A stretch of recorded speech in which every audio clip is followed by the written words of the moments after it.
Gucci Dionysus. This is the mini size. Comes with box, with dust bag, paper bag, and care booklet.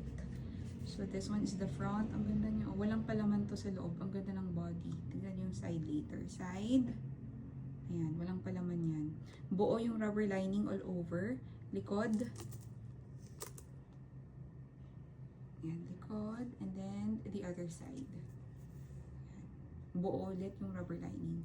Bottom lang bag. Meron lang siyang dirt dyan. Sa bottom. All corners maganda. Ayan. Corners, and then here, corners there. Tapos yung loob. And then under flap. And then loob ng bag. Yan, loob ng bag. There. Walang palaman, diba? Pero ang ganda. Ayan. There. So, pwede siyang ganyan. Shoulder bag. Pwede rin siyang yung mahabang chain. Pwede siyang crossbody.